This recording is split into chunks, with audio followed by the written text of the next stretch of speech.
NSOU এর assignment exam দেওয়ার জন্য লিঙ্কে ক্লিক করার পরে আপনাদের এরকম একটি পেজ খুলবে।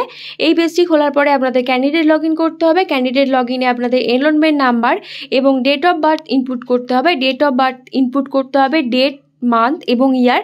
এইভাবে প্রথমে ডেট, তারপরে মান্থ এবং তারপরে ইয়ার দেওয়ার পরে আপনারা লগ ইন করবেন। লগ ইনের পরে ক্যান্ডিডেট লগ ইন দেখাবে, যেখানে আপনাদের enrollment number, date of birth, candidate's name, registered mobile number এবং অল্টারনেটিভ মোবাইল নাম্বারটি দেখাবে। তারপরে আপনারা সাইন ইন করবেন।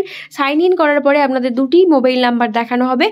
একটি নাম্বারে আপনারা ক্লিক করবেন যেটিতে ওটিপি যাবে এবং একটি নাম্বারে ক্লিক করার পরে আপনারা গেট ওটিপি অপশানটিতে ক্লিক করবেন।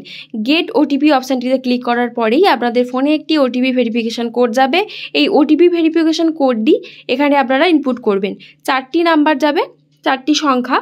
এই 4টি সংখ্যা ক্লিক করার পরে আপনাদের সাবমিট করতে হবে। সাবমিট করার পরে আপনাদের এরকম একটি পেজ আসবে। এই পেজটি পড়ে নেওয়ার পরে আপনারা প্রসিড করবেন। প্রসিড বাটনটি ক্লিক করার পরেই পরবর্তীতে আপনাদের আরও একটি পেজ আসবে। এই পেজটি আপনারা দেখবেন। দেখে নেওয়ার পরে আপনারা যে প্রসিড বাটনটি রয়েছে সেই বাটনটিতে আবার ক্লিক করবেন। প্রসিড বাটনটি ক্লিক করার পরে আপনাদের পরবর্তী আরেকটি পেজ আসবে।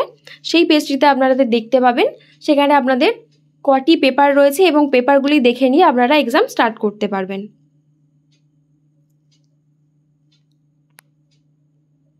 পরবর্তী এক্সামের লাইভ আমাদের চ্যানেলে দেওয়া হবে, সকলেই ফলো করতে থাকুন।